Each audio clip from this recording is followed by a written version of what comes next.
ప్రార్థనలో వర్ధిల్లడం అంటే ఏంటి? ఎదగటం. ఇప్పుడు మీరు ఒక క్లిప్ చూశారు, చిన్న గింజ పెట్టాము, అదేమైంది? కొద్దిగా ఎదిగింది, అవునా కదా? ఎదిగిన తర్వాత కదా ఇప్పుడు రైతు ఇన్ని గింజలు వేస్తాడు, పంట పొలాలు మొక్కలు పెరడు, గింజలే వేస్తాడు, కానీ అది ఏమవుతుంది? చిన్నగా ఎదిగి మొక్క అవుతుంది. అలాగే మనము కూడా ప్రార్థనలో ఎదగాలి. ఆత్మ వర్ధిల్లితే అప్పుడు మన అన్ని విషయాల్లో సౌఖ్యంగా ఉంటాం, సంతోషంగా ఉంటాం, సమాధానకరంగా ఉంటాం, ఆశీర్వాదకరంగా ఉంటాం. దానికి మూల కారణం ఏంటంటే ఆత్మ దేవుని యందు ఎదగాలి. వర్ధిల్లాలి అంటే ఎదగాలి, ప్రార్థనలో ఎదగాలి. 2 వాక్యంలో ఎదగాలి. 3 పరిశుద్ధమైన జీవితంలో ఎదగాలి. 4 క్షమించే విషయంలో ఎదగాలి. 5 విశ్వాసంలో ఎదగాలి. 6 దేవుడికి ఇచ్చే విషయంలో ఎదగాలి. 7 సహవాసంలో ఎదగాలి. ఈ 5 పాయింట్లు 4-5 పాయింట్లు అయిపోయి 6-7 పాయింట్లు ఈరోజు చెప్పి మరి వాక్యాన్ని మనం అప్పుడు ముగించుకుందాం. బాబు నాకు రికార్డింగ్ అవుతుంది, కావాలంటే బయటికి ఆడించుకుంటాం. కాబట్టి శ్రద్ధగా వినండి. మరి గంట నేను కూడా ముగించాలి. కాబట్టి వాక్యము యోహాను సువార్త 3వ యోహాను సువార్త 1-2 సెలవిస్తుంది. మళ్ళీ చదువుతున్నాను. ప్రియుడా, నీ ఆత్మ వర్ధిల్లుచున్న ప్రకారము నువ్వు అన్ని విషయంలో వర్ధిల్లుచు సౌఖ్యముగా ఉండవాలని ప్రార్థించుచున్నాను.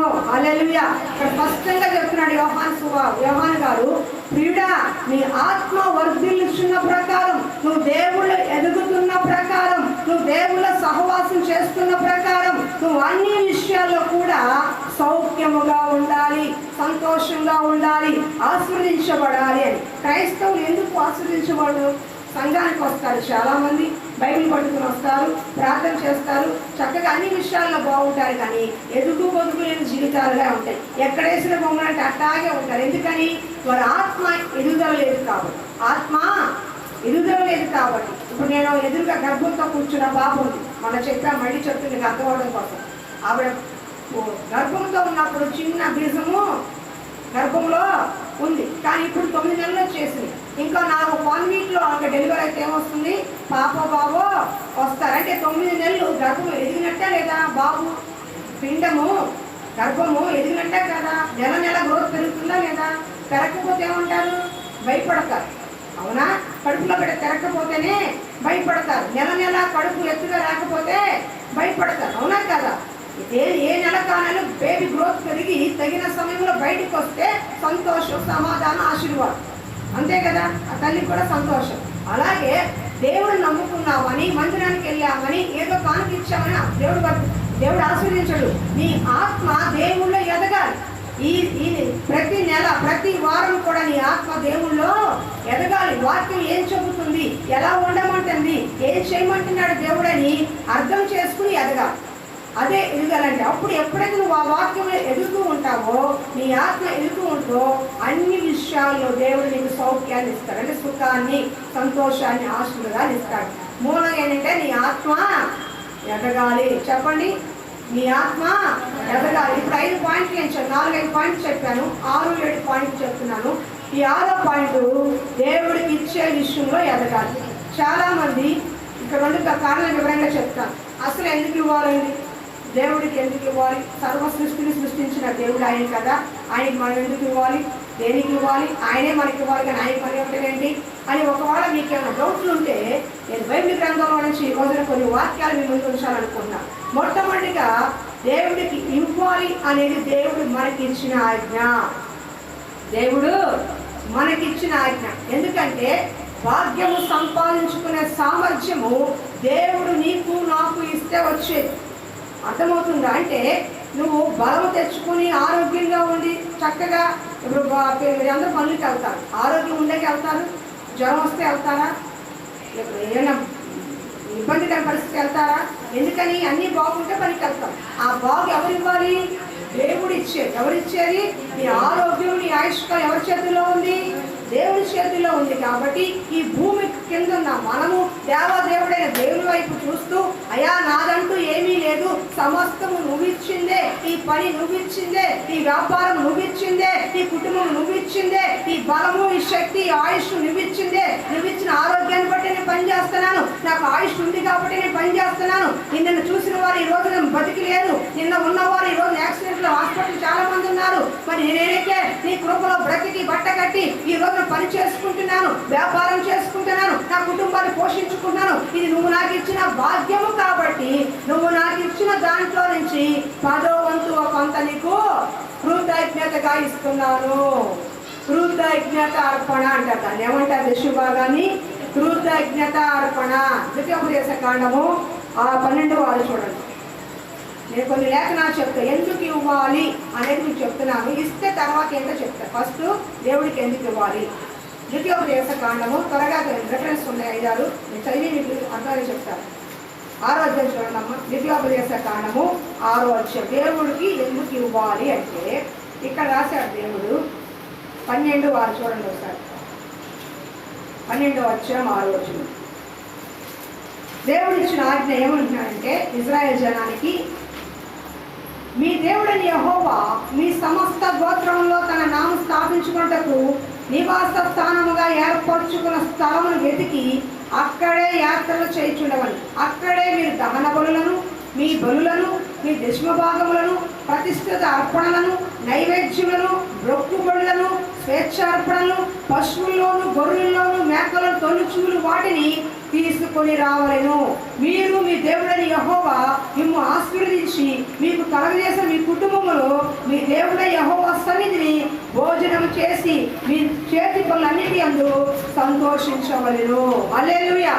మొట్టమొదటిగా దేవుడు ఇశ్రాయేలు జనానికి దేవుడు ఇచ్చిన ఆజ్ఞ ఏమనంటే, మీరు హ్యాపీగా తింటున్నారు, చక్కగా ఉద్యోగం వ్యాపారం చేసుకున్నారు, పనులు చేసుకున్నారు, మీ చేతి పనులన్నింటిలో కూడా దేవుడు ఆశీర్వదించారు. కాబట్టి మీ దశమ భాగాలు, మీ మొక్కుబడులు, మీ అర్పణలు దేవుని మందిరములోకి తీసుకొచ్చి ఇవ్వండి అంటున్నాడు దేవుడు. అర్థమవుతుందా?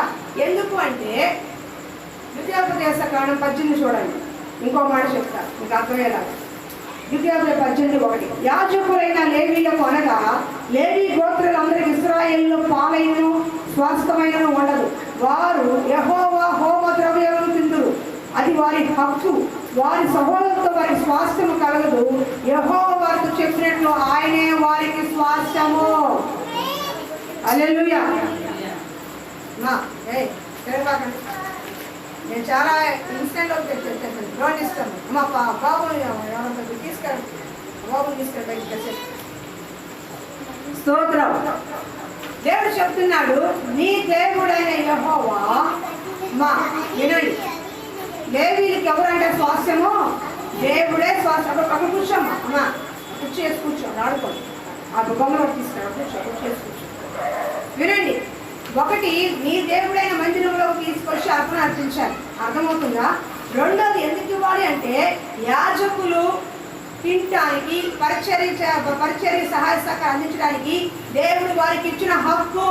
ఎందుకంటే దేవుడు కానాను దేశం ఇశ్రాయేలు కానాను దేశం తీసుకెళ్ళినప్పుడు మోషే యెహోషువతో చెప్పాడు, 12 గోత్రాల్లో 11 గోత్రాలు వారికి భూమి పంచాడు ఆయన. 11 గోత్రాల వారికి ఈ భూమి మీద ఆస్తి ఇచ్చాడు. కానీ లేవీయులకు మాత్రం ఆస్తి ఇవ్వరా.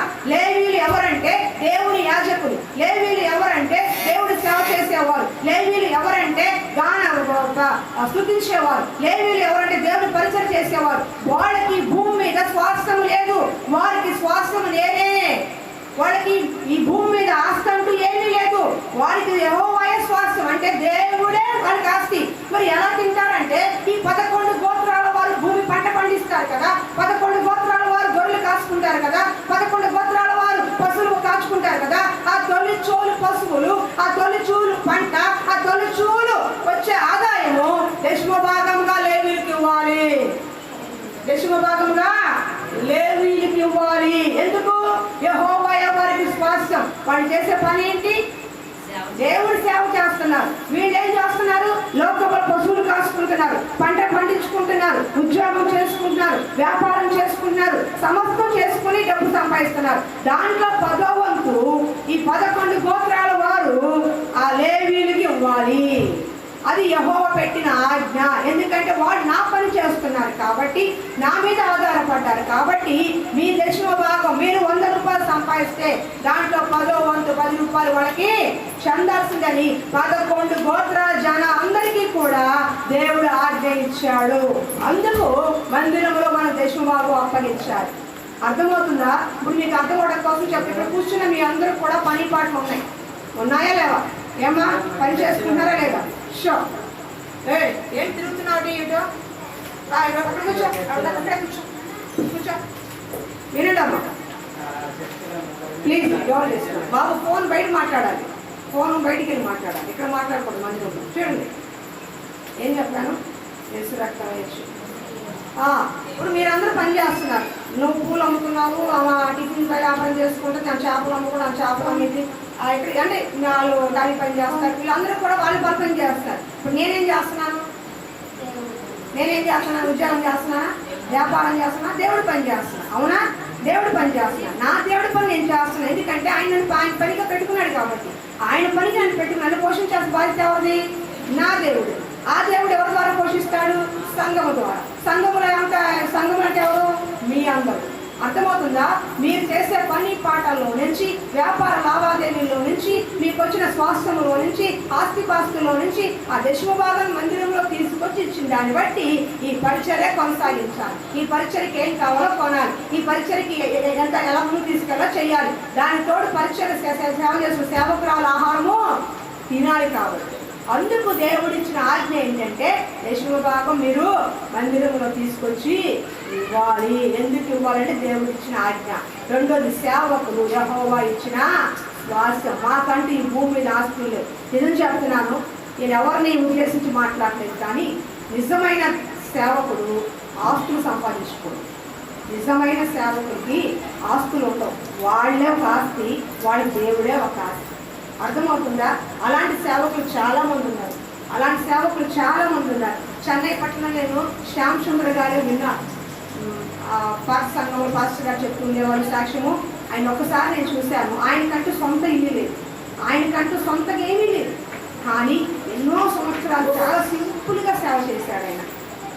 ఆయనకన్నీ కారు ఉంది, ఇల్లు ఉంది, అద్దెల్లు ఉంది, కారు ఉంది, చాలా అన్ని సమకూర్చారు. కానీ ఆయనకంటూ స్వాస్థ్యం ఏది భూలోకంలో లేదు. అనుభవించారు, అంతవరకు పెట్టుకున్నారు, చనిపోయారు, దేవుడు దగ్గరికి వెళ్ళారు. ఆయనకంటూ ఆస్తి ఏమీ లేదు, కానీ మంచి సేవ చేశారు. ఆయన ఒక అపోస్తలుగా, ఒక మంచి భక్తి గల దైవ సేవకుడు అంటే గుర్తొచ్చే వ్యక్తి అంటే శ్యామ్ సుందర్ పాస్టర్ గారని నేను బలిపీఠం మీద సాక్ష్యం చెప్పను. ఎందుకో తెలుసా? ఆయనకు ఆస్తే దేవుడు అయ్యాడు. ఆయనకు ఆస్తి ఏమీ లేదు. ఆయనకు ఆస్తి అంతా దేవుడే. భక్త సింగ్ గారు ఉన్నారు. ఆయన ఎప్పుడో ప్రార్థనలు స్థాపించింది ఆయనే. ఎన్నో సంఘాలు స్థాపించారు, కానీ ఆయనకంటే ఏమీ లేదు. వచ్చిన పరిచయ సొమ్మంతా సంఘానికి పెట్టేశాడు. ఆయనకంటూ ఏమీ లేదు. ఈ రోజున చాలా వరకు సేవ కమర్షియల్ అయిపోయింది కాబట్టి ఈ రోజున పునాది లేకుండా ఉన్నారు. చాలామంది ఎందుకు విశ్వాసం అలాగ ఉన్నారంటే పునాది సరిగ్గా లేదు కాబట్టి. అపోస్తుల బోధ సరి అయిన సేవ అంటే ఖండిస్తారు, బుద్ధి చెబుతారు, హెచ్చరిస్తారు, ఇలా ఉండాలి, ఇలా చెయ్యాలి అని చెప్తారు. అది నిజమైన సేవ, నిజమైన ప్రేమ. అంతేగాని మీరు ఎప్పుడు వచ్చినా పర్వాలేదు, ఏమి ఇచ్చినా పర్వాలేదు, ఎంత ఇచ్చినా పర్వాలేదు అనేది నిజమైంది నాకు తెలిసి కాదు, బైబిల్ తెలిసి కాదు. అర్థమవుతుందని ఎవరికి కించపరచట్లా, కానీ సేవగానే చెయ్యాలి, అడ్డదిడ్డంగా చేయకూడదు. అర్థమవుతుందా? అది దేవుడు మెచ్చే సేవగా ఉంటుంది. చిన్నదైనా సరే పరలోకంలో మనకంటూ ఘనత ఉంటుంది. చిన్నోడు పెద్దోడని మీరు అనుకుంటారు. కారులో వస్తే ఒక రకంగా, రోడ్డు మీద నడిస్తే ఒక రకంగా మీరు చూస్తారేమో, కానీ పరలోకంలో మాత్రము చిన్నోడా పెద్దోడని తేడా లేదు. దైవ సేవకుడు వస్తున్నాడని దేవుడు లేచి నుంచుని ఆహ్వానిస్తాడు. పెద్ద ప్రవక్తలు ఉన్నారు, చిన్న ప్రవక్తలు వాడుకున్నాడు. యోనా, నహూము, హగ్గయి వీళ్ళందరూ గొప్ప గొప్ప దైవకార గ్రంథాలు రాశారు, చిన్న సేవకులే. కానీ యెషయా, ఇర్మియా, హెజ్కేల్ పెద్ద సేవకులు తీసుకున్నారు. వాళ్ళతో పాటు వీళ్ళ సంఘం వీళ్ళు కూడా బైబిల్ రాశారు. అధికత దేవుడు ఇచ్చాడు. చిన్న పెద్ద ఏమీ లేదు, వాళ్ళ పరిచయం బట్టి అంతే. అర్థమవుతుందా?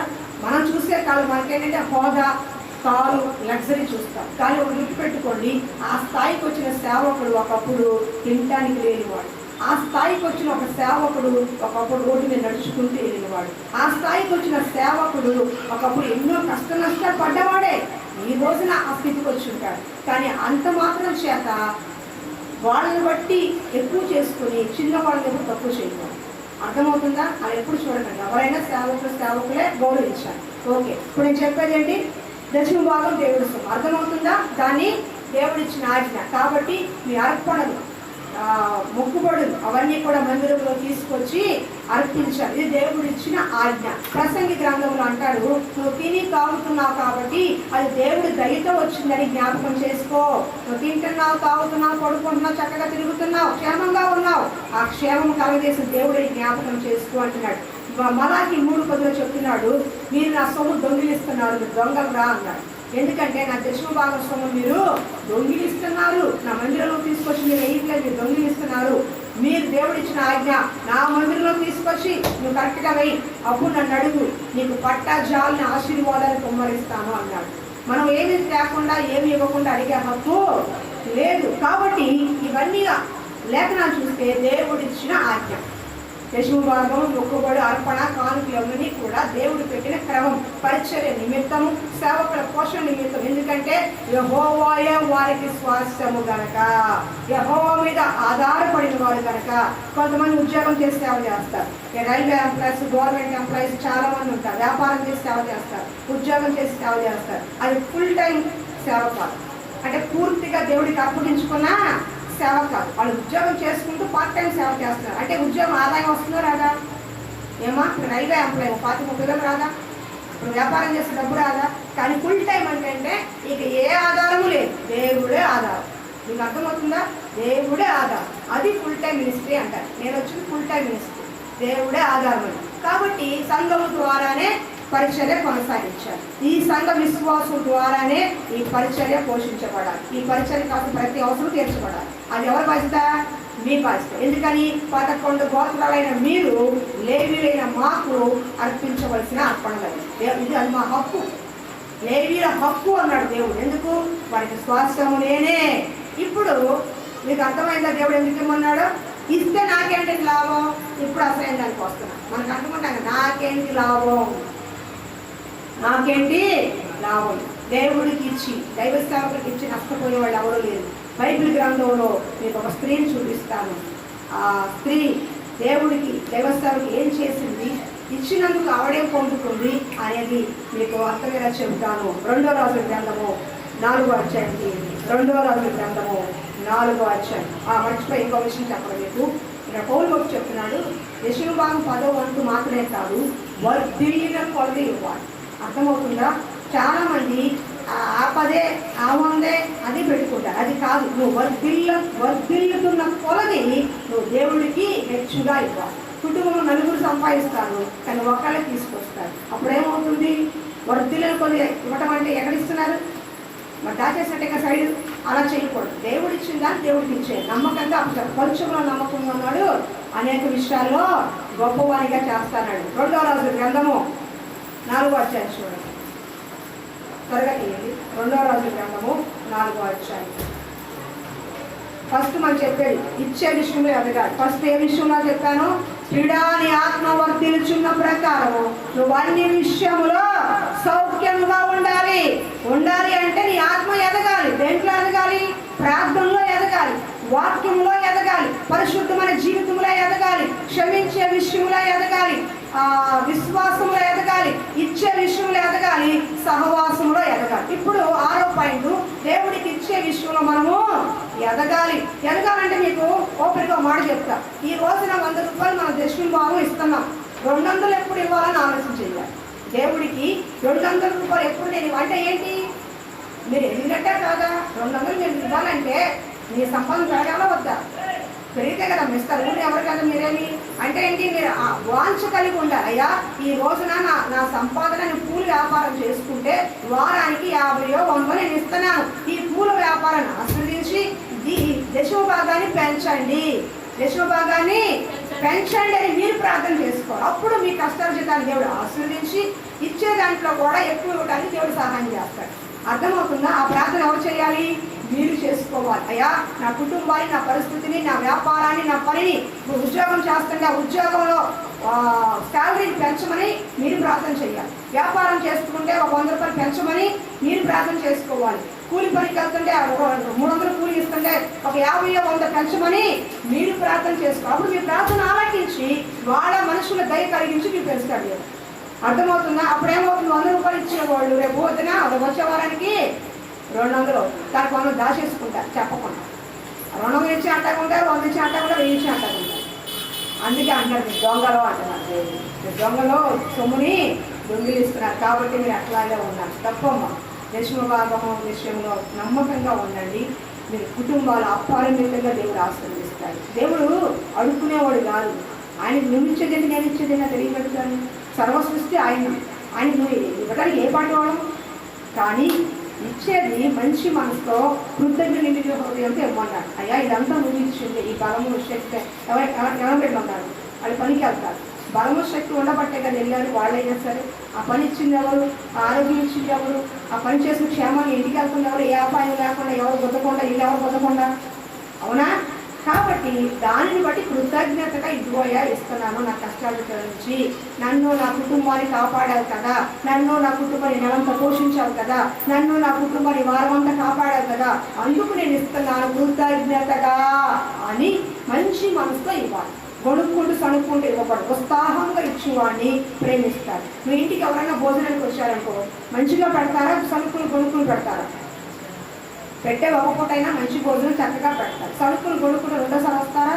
రాదు. దేవుడు కూడా మర్యాద వస్తుంది. ఆయనకి ఇచ్చే విషయంలో నువ్వు కొంచెం ఇచ్చినా సరే ప్రేమతో ఇవ్వటం నేర్చుకో. కొంచెం ఇచ్చినా సరే ఉత్సాహంగా ఇవ్వటం నేర్చుకో. పేద విధవ 2 రూపాయలు ఇచ్చింది, కానీ దేవుడు బైబిల్ గ్రంథంలో పేరు రాశాడు పేద విధవరాలని. పక్కనే 1,00,000 రూపాయలు వేస్తున్నారు, కానీ ఇది ఇచ్చింది 2 కాసులు. ఎందుకని? ఆ 2 కాసులే వచ్చింది, ఆ సంపాదించింది, ఆ 2 కాసులు దేవుడు ఇచ్చేసి నా దేవుడి కంటే ఎక్కువ కాదు అని మంచి మనసు ఇచ్చేసింది. అప్పుడు దేవుడు పక్కన 1,00,000 రూపాయలు వేసిన పొగళ్ళ ఆ 2 రూపాయలు వేసిన విధవరాలు పొగిలాడు. బీద విధవరాలు 2 కాసులు వేసింది. ఈవిడ చేసింది బైబిల్ గ్రంథంలో చరిత్ర నిలిచిపోతుంది అన్నారు. అర్థమవుతుందా? కాబట్టి ఇచ్చేది మనసు దేవుడికి ఇస్తా. నా దేవుడు నాకు ఇచ్చాడు, నా దేవుడికి నేను ఇస్తాను. కృతజ్ఞత నిండిన మనసుతో ఇవ్వాలి. సణుక్కోకూడదు, గొడుక్కోకూడదు, కోపంతో ఇవ్వకూడదు. అనుకుంటారేమో అన్న అసలు మనసే రాకూడదు. ఇవ్వకపోయినా పర్వాలేదు, కానీ ఇస్తే మాత్రం దేవుడికి మంచి మనసుతో ఇవ్వాలి. ఎందుకో తెలుసా? నువ్వు ఇచ్చే రూపాయి వాల్యూ కాదు, నువ్వు ఇచ్చే మనసు వాల్యూ. నువ్వు 10 రూపాయలు ఇస్తున్నావా, 100 ఇస్తున్నావా, 10,000 ఇస్తున్నావు, 1,00,000 ఇస్తున్నావు లెక్క కాదు. ఏ మనసుతో నువ్వు ఇస్తున్నావు, ఏ ఉద్దేశంతో నువ్వు ఇస్తున్నావు అనేది దానిని బట్టి నేను ఆశ్రయిస్తాను. నువ్వు 10,000 ఇచ్చిందని అక్కడ ఆ బాబు 10 రూపాయలు ఇచ్చిన తొక్కేడు. అక్కడ ఏ మనసుతో నువ్వు విత్తనం వేస్తున్నావు. నువ్వు వేసే రూపాయి విత్తనం అది వెదజల్లి అభివృద్ధి పంటకు వస్తే రోజు ముందు. కాబట్టి ఏ మనసుతో మనం ఇస్తున్నామని ఆలోచించాలి. నేను ఈ రోజున ఇక్కడ ప్రతి వస్తువు కూడా నేను అనుకోకుండా అక్కడ నా ప్రాణాలు కూడా ఇచ్చాను. మొన్న వచ్చిన కాంతంతా పోగు చేసి మొత్తం అక్కడే పెట్టేస్తాను. నాకు అంటే నేను సాక్ష్యంగా చెప్తాను, వేరే కదా. నా పెట్రోల్ డబ్బులు టైట్ అయిపోయింది. 100 రూపాయలు పెట్రోల్ కొట్టించిన నాకు టైట్ అయిపోయింది. ఉన్నది మొత్తం పెట్టేశాను అక్కడ. కానీ నేను సంతోషపడ్డా. ఎందుకో తెలుసా? నా దేవుని మందిరానికి నేను పెట్టాను. నేను పెట్టింది ఎవరికి? నా దేవుని మందిరానికి. శుభ్రంగా ఉంటే బాగుంటుంది. అవునా? ఆ మనసుతో నేను సంతృప్తికరంగా ఉన్నాను. దేవుడి కృపను బట్టి బాగానే ఉన్నాను. అర్థమవుతుందా? నేను మందిరానికి ఏదైనా కొన్నా, ఎవరికైనా ఇచ్చినా మంచి మనసుతో చేస్తాను, ప్రేమతో చేస్తాను. సణుక్కోను, గొడుక్కోను. ఇవ్వాలనుకుంటే ఇస్తాను, లేదా లేదు. కొనాలంటే కొనిపించుకుంటాను. నా దేవుడి మందిరానికి నేను తీసుకున్నానని ఇస్తాను. నాకు అట్లాగే దేవుడు కూడా ఏ కొలువ లేకుండా చేస్తాను. కాబట్టి నువ్వు ఇచ్చే కానుక ముఖ్యం కాదు, ఇచ్చే మనసు ముఖ్యం. ఏ ఉద్దేశంతో నువ్వు కానుక వేస్తున్నావు, ఏ ఉద్దేశంతో నువ్వు ఇస్తున్నావు, ఏ ఉద్దేశంతో నువ్వు కానుక పెడుతున్నావు అనేది దేవుడు చూస్తాడు. నీ హృదయ అంతరంగాన్ని నేను చూడకపోవచ్చు, ఎవరు చూస్తారు? దేవుడు చూస్తాడు. ఇప్పుడు చెప్పబోయే స్త్రీ కూడా అలాంటిది. ఒక్కసారి జ్ఞాపకం చేసుకుందాం. నేను కరెక్ట్గా 8 ముగిస్తాను, ఏం టెన్షన్ పడద్దు. చదువుతా కదండి ఒక్కొక్కటి.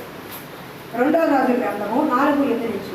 ఒక దినమందు ఎలీషా షూనేము పట్టణం పోగా అక్కడ ఘనురాలైన ఒక స్త్రీ భోజనముకు రమ్మని బలవంతం చేసిన గనుక అతడు ఆ మార్గం వచ్చినప్పుడల్లా ఆమె ఇంట భోజనము చేయించు వచ్చాను. హల్లెలూయా.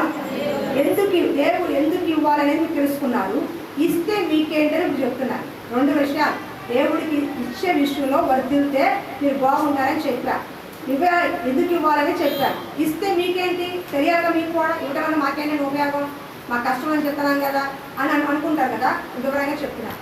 ఇక్కడ షూనేము పట్టణంలో ఘనురాలైన స్త్రీ ఉంది. ఆమె పేరు రాయలే, కానీ ఘనురాలైన స్త్రీ అంటే ఘనత పొందిన స్త్రీ, ఒక మంచి పొజిషన్ కలిగిన స్త్రీ. ఘనురాలంటే ఎవరు?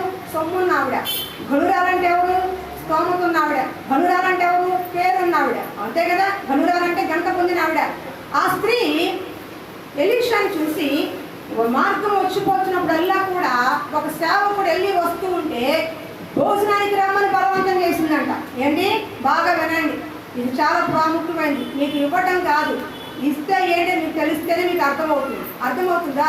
షునేమి పట్టణంలో ఘనురాలైన ఒక స్త్రీ ఎలీషా అనే దైవ సేవకుడు ఆ మార్గంలో వస్తూ పోతూ ఉన్నప్పుడు ఆ సేవకుడు చూసి అయ్యా మీరు మా ఇంటికి రండి అని, భోజనానికి రండి అని బలవంతం చేసిందంట. ఎవరైనా మీరు ఎప్పుడైనా భోజనం పెట్టారా సేవకురాలు ఇల్లు చూసి? సరే, ఇప్పుడు ఆ టాపిక్ ఎక్కడికి వెళ్ళిపోతాను. అది కొంచెం సిగ్గు కూడా అవసరం విషయం మీరు కూడా. అయితే ఏం చేసిందంట, మొహమాటానికి చెప్పరా. కొంతమంది అంటే అమ్మకేనంటే అమ్మ అంటారు, అంతే ఒకసారి రెండుసారి రాలేగా. కానీ ఇవి అట్టా కాదు, బలవంతం చేసింది. ఏం చేసింది రావడమ్మా? బలవంతం చేసి రావడమ్మా ఇంట్లో మేము వెళ్ళాం, ప్రార్థన చేసాం, అమ్మ భోజనం చేయమ్మా, ఆ ఊరిలో వెళ్ళిపోతాము అంతే. సర్లే అమ్మ అంతే. అలా కాదమ్మా, మీరు మా ఇంట్లో భోజనం చేసి వెళ్ళాల్సిందే, అది మాకు ఆశీర్వాదం అని చెప్పరా. చెప్తే చేసి ఉండేది అన్నాము. ఆ ఊహంగా నేను అన్న వచ్చాను, సరదా చెప్తున్నా కానీ ఇక్కడ అలా చేయలే. ఏం చేసింది? బలవంతం చేసింది. ఎలీషా గారు మా ఇంటికి రండి, భోజనానికి రండి అని ఎలీషాని బలవంతం చేసిందంట. ఒకసారి చూడండి. ఆ దినమందు ఎలీషా షూనేము పట్టణం పోగా అతడు ఘనురాలైన ఒక స్త్రీ భోజనంకు రమ్మని బలవంతం చేసిన కనుక అతడు ఆ మార్గం వచ్చినప్పుడల్లా వెంట భోజనం చేయించు వచ్చాను. ఆ వంటంది మన యొద్దకు వచ్చి పోచున్న వాడు భక్తి గల దైవ సేవని నెరుగుదును. హల్లెలూయా. ఒక గుర్తు పెట్టుకోండి, స్త్రీ ఏం చేస్తుంది? సేవకుని ఇంటికి భోజనానికి పిలిచింది, కానీ తన భర్తతో మంచి సాక్ష్యం ఇస్తుంది. మన ఇంటికి వచ్చి పోచున్న దైవ సేవకుడు భక్తి గల దైవ సేవకుడు. ఒక స్త్రీ ఒక పురుషుని బట్టి, ఒక సేవకుని బట్టి ఒక మంచి సాక్ష్యం ఇస్తుంది. ఒక స్త్రీ ఒక మగవాడికి సాక్ష్యం ఇవ్వాలంటే ఏం చూసిస్తుంది? హావభావాలను చూసిస్తుంది. అవునా? భోజనానికి వచ్చిన మనిషి ఏం చూస్తున్నాడు, ఎలా మాట్లాడుతున్నాడు తెలీదా? భోజనం ఒక ఆడ మనిషి వడ్డిస్తుంది అనుకోండి, ఆ వ్యక్తి మగ మనిషి మంచిగా ఉన్నాడా, చెడ్డగా ఉన్నాడా, ఎలా చూస్తున్నాడా, చేయబట్టుకున్నాడా, ఏం ఉంటాయి కదా. కొన్ని మంచి మనసుకున్న ఉంటారు, కొంతమంది కొండ చేసేవాళ్ళు ఉంటారు.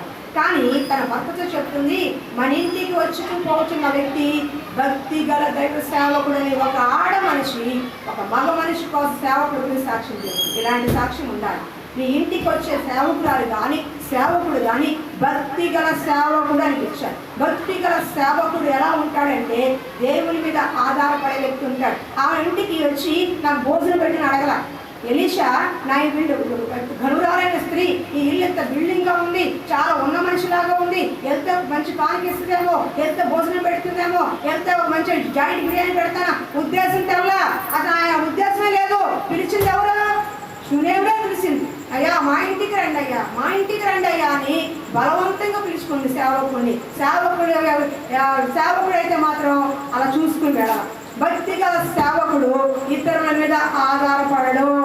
భక్తి గల సేవకుడు ఎలా తెలుస్తుందంటే వాళ్ళు ఇతరుల మీద ఆధారపడే వ్యక్తులుగా ఉండరు. ఉంటే తింటారు, లేకపోతే లేదు. అంతేగా మీరివ్వండి అని అడుగు తినే స్థితిలో ఉండరు. భక్తి గల దైవ సేవకుడు ఆయన దేవుడి మీద ఆధారపడే వ్యక్తిగా ఉంటాడు. భక్తి గల సేవకుడు పరిశుద్ధమైన జీవితం జీవించేవాడిగా ఉంటాడు. ఒక ఆడ మనిషి ఇంట్లో భోజనం పెడుతుందంటే, ఒక యవన ప్రాయంలో ఉన్న ఒక మనిషి, మరి ఒక ఆడ మనిషి, అందులో పిల్లలు కూడా లేరు, ముసలి భక్తితో ఉంది, ఏమన్నా అనుకుంటే లోకము అయినా సరే మంచి సాక్ష్యం పొందుతుంది ఆవిడ. అర్థమవుతుందా? బలవంతంగా భోజనం పెట్టింది అది మాత్రమే కాకుండా మన ఇంటికి వచ్చిన వ్యక్తి మంచి దేవసేవని విన్నాను, చూస్తున్నాను కాబట్టి మన గోడ మీద ఆయనకు ఒక ఇల్లు కడదాం, ఆయనకు ఒక రూమ్ కడదాం. రూమ్ కట్టించి మంచము, దీపము, పీట, బల్ల అన్నీ కూడా అక్కడ ఇచ్చింది. దేవసేవకి ఇచ్చింది. ఫస్ట్ భోజనానికి బలవంతం చేసింది. అయ్యా మా ఇంటికి రండి, భోజనానికి రండి అని సేవకుని ఆహ్వానించింది. సేవకుని ఆహ్వానించే విధంగా మీరు ఉండాలి. చాలామంది మీరు కేవలం ఎక్కడ 100 రూపాయలు ఖర్చు అయిపోతుందో, ఎక్కడ ఏ కూడా భోజనం కోసం అనుకుంటాను నాకు తెలియదు. కానీ సేవకులు ఇంట్లో భోజనం చేస్తే అది మీకు ఆశీర్వాదం.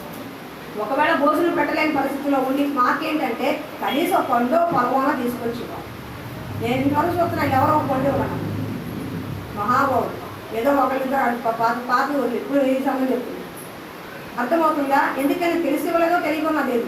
కానీ షునేమీరాలు దైవభక్తి గల స్త్రీ కనుక అతను మా మంచి సేవకుడని చూసి తన ఇంటి గోడ గది మీద గది కట్టించింది. భర్తను ఒప్పించి గది కట్టించి ఆయనకి అన్నము ఆహారం ఆయనకు కావాల్సిన సమస్తము కూడా షునేమీరాలు చూసింది. ఏం చూసింది? షునేమీరాలు చూసింది. అప్పుడు ఎలీషాకి అనిపించింది, ఈమె చాలా రోజుల నుంచి నాకు ఆహారం పెడుతుంది, చాలా రోజుల నుంచి చక్కగా ఫ్యాన్ ఇచ్చింది, లైట్ ఇచ్చింది, టేబుల్ ఇచ్చింది, కూడా మంచం ఇచ్చింది, అన్ని సౌకర్యాలు ఇచ్చింది, నా వల్ల ఇంకేం కావాలి? సేవకుడిగా నేను ఆమెకి ఏం చేయాలి? గెహజీ వెళ్ళి అడుగు అన్నాడు. చూసావా, సేవకుడు సంతృప్తి పడ్డాడు. తను చేసిన పనికి, పెట్టిన ఆహారానికి, చూసిన ఆతిథ్యానికి సేవకుడు సంతోషపడి ఏమన్నాడు? నా వల్ల నీకు ఏమైనా కావాలా అని అడిగాడు. అప్పుడు షునేమీరాలు అంది, నాకేం అవసరం లేదు అని. కానీ ఆవిడకి అప్పటికే పెళ్ళై చాలా కాలం అయింది, కానీ పిల్లలు లేరు ఆవిడకి. ఏం కొద్దువా? పిల్లలు లేరు ఆవిడకి. ముసలి భర్తతో కాపురం చేస్తుంది, ఆవిడకి పిల్లలు లేరు. ఆవిడ ధనురాలే, ఆస్తిపాస్తులు ఉన్నాయి, అందచందాలు ఉన్నాయి, మంచి పేరు ఉంది, మంచి ఘనత ఉంది, ఆ ఊరు మొత్తంలో అంటే పేరు ఉంది. కానీ ఒక కొడుకుతో బాధపడుతుంది. చాలా ఏళ్ల నుంచి ఆవిడకి పిల్లలు లేరు. అప్పుడు గెహజీ ఆమె చెప్పలేదు. గెహజీ అన్నాడు, షునేమీరాలికి ఆవిడికి పిల్లలు లేరు, ఆవిడ భర్త ముసలి భర్త అన్నాడు. అప్పుడు ఎలీషా అన్నాడు, మరుసటి ఏటకి నీ కౌగిట్లో కుమారుడు ఉంటాడు. హల్లెలూయా. సేవకుడిని సంతృప్తి పరిచింది, సేవకుడికి ఆతిథ్యం ఇచ్చింది, సేవకుడి అవసరాన్ని చూసింది, సేవకుడు సంతోషపడి నీకేం కావాలని అడిగాడు. ఒక మనిషే అంత అడిగితే దేవుని సంతృప్తి పరిచినప్పుడు, దేవుణ్ణి ఆరాధిస్తున్నప్పుడు, దేవుడికి నువ్వు ఇస్తున్నప్పుడు ఆయన నీకేం కావాలమ్మని అడగడా? ఒక దైవ సేవకుడే అంత చేస్తే దైవ సేవకుడు సృష్టించిన దేవుడు ఎంత చేస్తాడు? మీకు అర్థమవుతుందా? ఎలీషానే ఒక మనిషిగా సేవకుడికి అంత చేస్తే దేవదేవుడు ఏం చేస్తాడు? ఆమె ఏం చేసింది? ఆతిథ్యం ఇచ్చింది, బాగా జ్ఞాపకం చేసుకుంది, భోజనం పెట్టింది. ఆవిడ ఏం చేసింది? మంచి సేవకుడు మన ఇంట్లో ఉండాలి, ఆశీర్వాదం అని ఒక గది పెట్టించింది. ఆవిడ ఏం చేసింది? ఆ గదిలో అన్నీ అమర్చింది, సేవకుడికి ఏం కావాలో అన్నీ చూసింది, పరిచయం చేసింది, ఆయనకి ఏం కావాలన్నీ కూడా పరిచయం చేసి అమర్చింది. దైవ సేవకుడు సంతోషపడ్డాడు. నాకు ఇంత భక్తి శ్రద్ధతో నన్ను చూస్తుంది, ఇంతగా నన్ను ప్రేమతో ఆదరిస్తుంది, ఇంతగా నాకు సహాయ సహకారం అందిస్తుంది, ఇంకేమైనా చెయ్యాలి అనిపించింది. సంఘంలో మీరు చేసే పనులు కండి మాకు అనిపించాలి, ఇగో వీళ్ళకి ఏదైనా చేస్తే బాగుండు, వీళ్ళకి ఏదైనా పెడితే బాగుండు, వీళ్ళకి ఏదైనా మంచి చేస్తే బాగుండు. ఎప్పుడు అనిపిస్తుంది? మీరు కష్టపడుతున్నప్పుడు. అవునా? ఇప్పుడు షునేమీరాలు చేసిన దాన్ని బట్టేగా. ఎవరో పట్టించుకోరు, ఎవరికి పట్టదు, ఎవరో వస్తారో అతని పట్టాలి, ఒక రమణము మాత్రం వేస్తారు, ఇంకెవరో ఏమి ఇంకెవరికి పట్టదా? ఏమి ఆదివారం పూట వచ్చి ఒక పూట వేసుకోవచ్చుగా. ఆ పిల్లలు సింగనార్ నుంచి వస్తున్నారు, మగ పిల్లలు, మళ్ళీ రాత్రిపూట అంత బురదలో పడి వెళ్ళాలి. మరి వాళ్ళు దేనికోసం వస్తున్నారు? ఒకటి దేవుడి నిమిత్తం, అక్కగా నాకు సహాయం చేయాలి, నిజంగా చెప్పాలి, నాకు సహాయం కోసం వస్తారు, నిజం చెప్పాలి. రెండోది దేవుడు కూర్చుని వాళ్ళు దేవుడు బ్లెస్ చేస్తారు. మరి ఎదురు పొదులు ఉన్న మీరు కనీసం ఒక్కరోజన్నా మందిరంలో ఏమైనా పని చేయమంటారా? ఏమైనా సహాయం చేయమంటారా? కుర్చీలు వేయాలా, పట్టాలు వేయాలా? ఆదివారం మరి 6ంటికి ఆరాధన, 5ంటికి రెడీ చేసుకోవాలి కదని ఒక్కరానో వచ్చి చేశారు.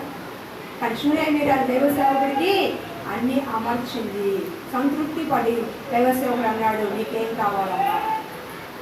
దేవుడు చేసిన, మీరు మందిరానికి చేసింది, మందిరానికి ఇచ్చింది, సేవకులు చేసింది, దేవుడిని అడగాలి, నీకేం కావాలి అని. నువ్వు సంతృప్తి పరచాల్సిన మనుషులు కాదు, దేవుడు. ఎవరిని? దేవుని సంతృప్తి పరచాలి. అప్పుడు దేవుడికి అడుగుతాడు, నీకేం కావాలమ్మా అని. వెంటనే షునేమీరాలు మరుసటి కొడుకుని కంది. హల్లెలూయా.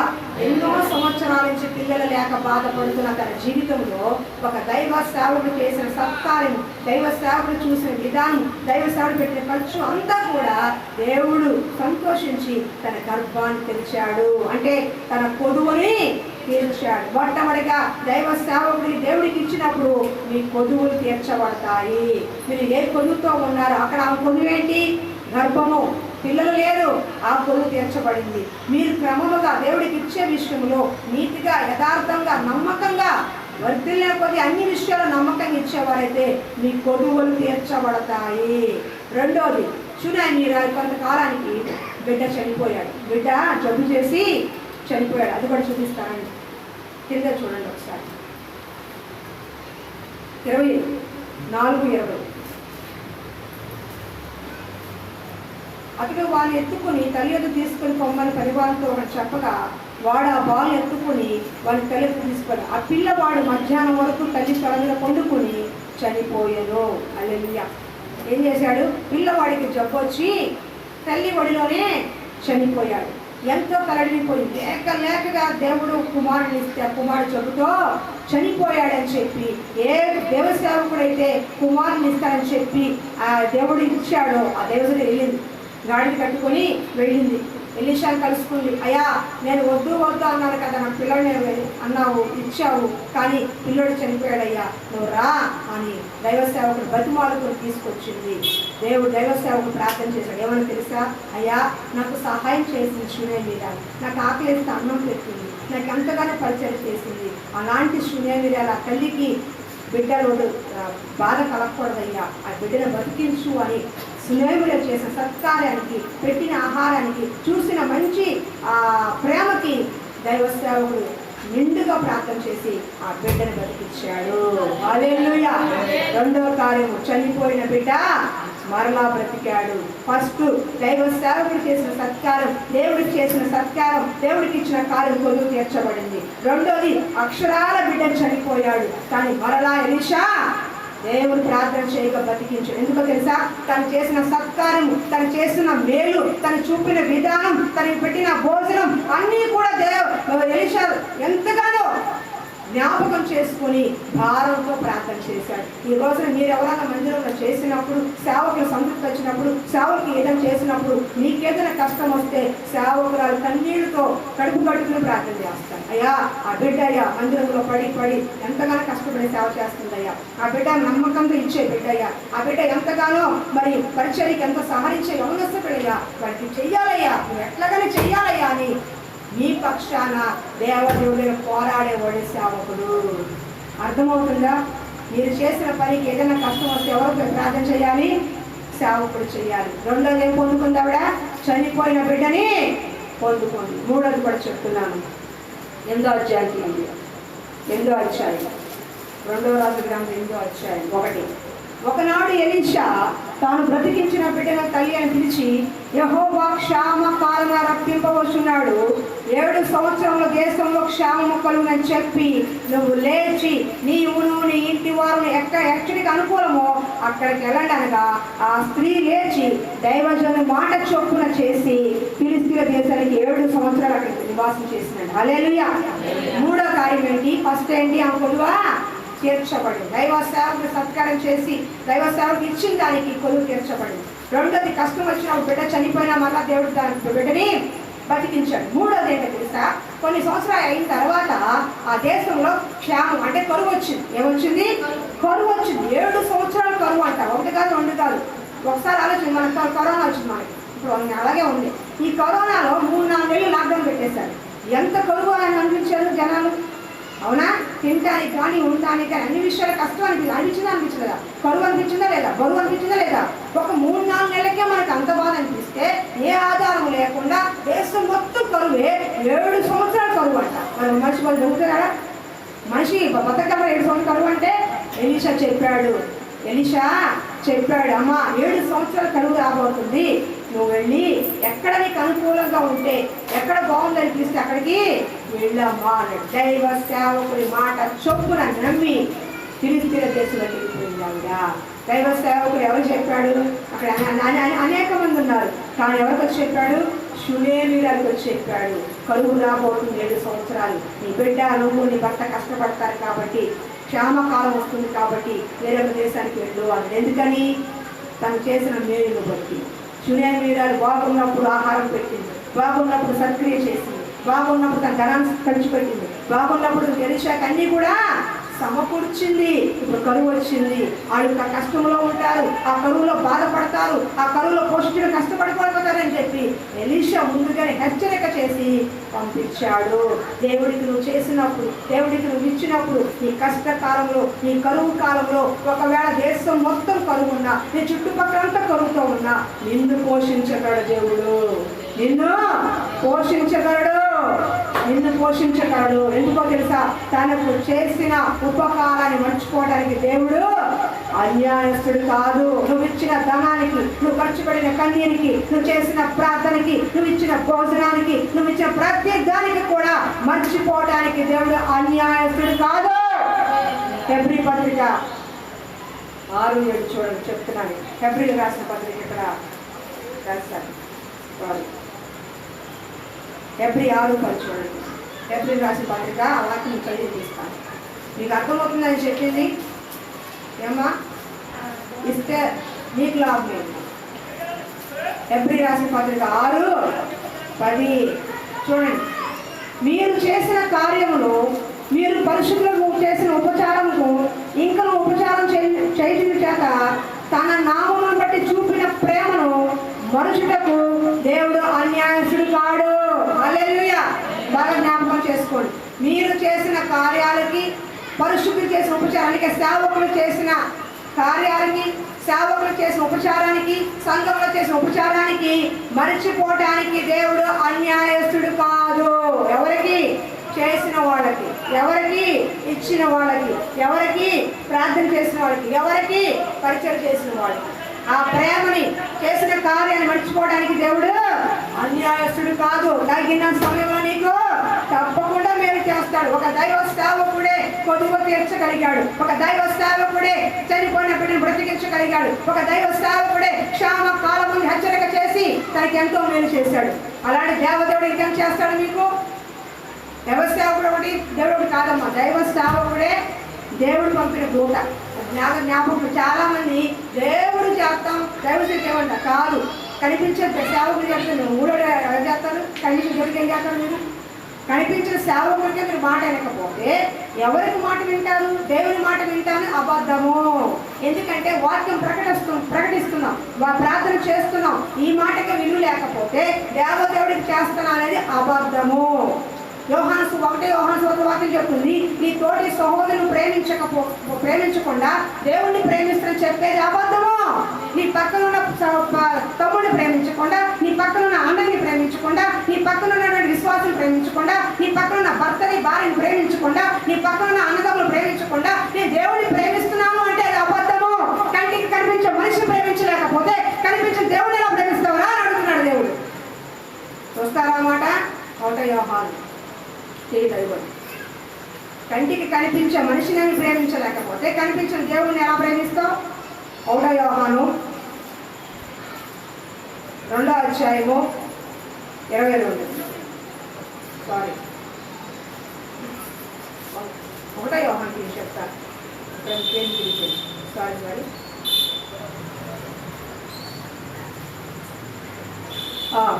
4:20 ఎవడైనను నేను దేవుణ్ణి ప్రేమించునని చెప్పి తన సహోదరుని ద్వేషించిన ఎడల అతడు అబద్ధికుడగును. తాను చూచిన సహోదరుని ప్రేమింపని వాడు తాను చూడని దేవుని ప్రేమింపలేడు. దేవుని ప్రేమించు వాడు తన సహోదరుని కూడా ప్రేమించున్న ఆజ్ఞ దేవుడి వల్ల మనం పొందాము. అర్థమవుతుందా? మీరు అర్థమైందా? నేను దేవుని ప్రేమిస్తున్నామండి అంటారు, కానీ పక్కన వాళ్ళని ద్వేషిస్తారు. దేవుని ప్రేమిస్తున్నామండి అంటారు, ఏమిటి ఎవరో దేవుని ప్రేమిస్తున్నామండి అని అంటారు, అన్ని దాచుకుంటారు. మరి కంటికి కనిపించే మందిరంలో కానీ, సంఘంలో కానీ, సేవకులు కానీ మీరు ఏం చేయనప్పుడు దేవుడికి చేసేది ఎలా అవుతుంది? అదే దేవుడు నీ సంఘం వరకు నువ్వు చేయి, నీ సేవకురాలకు నువ్వు చేయి, నీ విశ్వాసం నువ్వు చేయి, అది ప్రేమించినట్టు. అప్పుడు కంటికి కలిగి దేవుడిని కూడా మనము ప్రేమించగలుగుతా. అర్థమవుతుందా? ఇద్దరు యవనస్తులు ఉన్నారు, వాళ్ళిద్దరు మంచి ఫ్రెండ్స్. 3వ వ్యక్తి వస్తాడు, ఆడంటే పడదు ఒకరికి, నేను ప్రేమించను అనంటే నాకు పడదు అన్నాడు అనుకో. వీళ్ళిద్దరూ బాగానే ఉన్నారు, పడదు అనుకుంటే వాళ్ళు ప్రేమించట్లేదు. అప్పుడేమవుతుంది? ఇక్కడ కొంచెం ప్రార్థన చేస్తే, ఒరే బాబు ఇక్కడ ఏమిరా ప్రార్థన చేస్తాను, నన్ను ఏం ప్రేమిస్తావరా? నీ పక్కన ఉన్న వాళ్ళు ప్రేమించు, నీ ఫ్రెండ్ని ముందు ప్రేమించిన తర్వాత నేను విరుద్ధాను. నీకు అర్థమవుతుంది? అర్థం కోసం చెప్తున్నా. నీ పక్కన ఉన్న ముందు నీ కంటికి కనిపించే మనుషులు ప్రేమించు, అప్పుడు నన్ను ప్రేమిస్తూ కానీ అంటాడు. ఎందుకంటే దేవుణ్ణి ప్రేమించేవాడు మనుషుల్ని కూడా ప్రేమిస్తాడు. మనుషులు ప్రేమించేవాడు దేవుని ప్రేమించలేడు. అర్థమవుతుందా? బాగా జ్ఞాపకం పెట్టుకోండి. దేవుణ్ణి ప్రేమించేవారు మనుషులందరినీ ప్రేమిస్తారు, కానీ మనుషులు మాత్రం ప్రేమించేవారు దేవుణ్ణి ప్రేమించలేరు. అది అబద్ధము. అబద్ధం అంటే అసత్యము, అసత్యం అంటే అది అపవాది క్రియ. వాళ్ళలో సాతాను పనిచేస్తున్న గుర్తు. అర్థమవుతుందా? షూనేమీరాలు దేవుడు చేసిన గొప్ప కార్యం ఏంటో తెలుసా? పెట్టి ఇంకో పాయింట్కి వెళ్తాను చూడండి. ఎంతో అధ్యాయం. ఏం బాబు అడుగుతున్నాడు? వాక్యం మిస్ అవ్వకండి అయ్యా దయచేసి వినండి. చూడండి, అదే ఎంతో అధ్యాయం తీస్తే దేవుడు చేసిన గొప్ప కార్యం తెలుస్తుంది. వినండమ్మా. షూనేమీరాలు ఏం చేసింది? క్షామం కలిగిందని ఏం చేశాడు? ఎలీషా వేరే ఊరు వెళ్ళమన్నాడు. 7 సంవత్సరాల తర్వాత మళ్ళా తన దేశానికి వచ్చింది. వినండి, 7 సంవత్సరాల తర్వాత మళ్ళా తిరిగి తన దేశానికి వచ్చింది. ఎందుకు? 7 సంవత్సరాలు నేను వదిలేసి వెళ్ళిపోయాను. నా ఇల్లు, నా వాకులు, నా పంట, నా ఆస్తి అంతా తిరిగి నాకు అప్పచెప్పయ్యా అని రాజుగారి దగ్గర అడగడానికి వచ్చింది. ఒక్కసారి వినండి, పక్కన ఒక స్థలం కొనుక్కొని 1 సంవత్సరం కంచేయకపోతే ఎవడొకరు ఆక్రమించేసుకుంటాడు.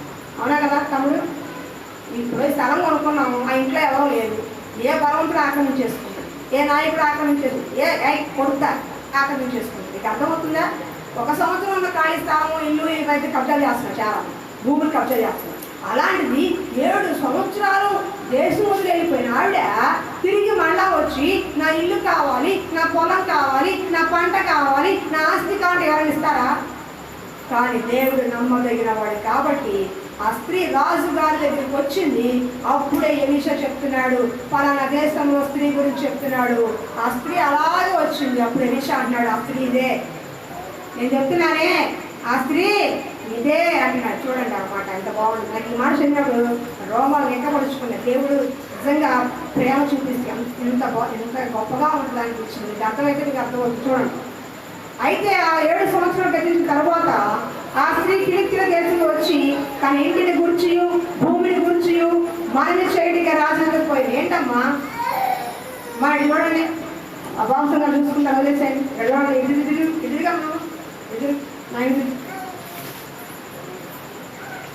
రాజు దైవజన పరివాడి గ్రహిస్తూ మాట్లాడి ఎలీషా చేసిన గొప్ప కార్యం చేస్తున్నప్పుడు అతడు ఒక బిడ్డ గురించి చెబుతున్నాడు. అయితే ఆ స్త్రీ అడిగినప్పుడు ఆమె ఆ సంగతి తెలియకుండా, కాబట్టి రాజు ఆమె పక్షంలో అధిపతి నియమించి ఆమె సొత్తు యావత్తు ఆమె దేశం విడిచినప్పటి నుండి నేటి వరకు భూమికి ఫలించిన పంట యావత్తు ఆమెకి మరలా ఇచ్చాను. హల్లెలూయా.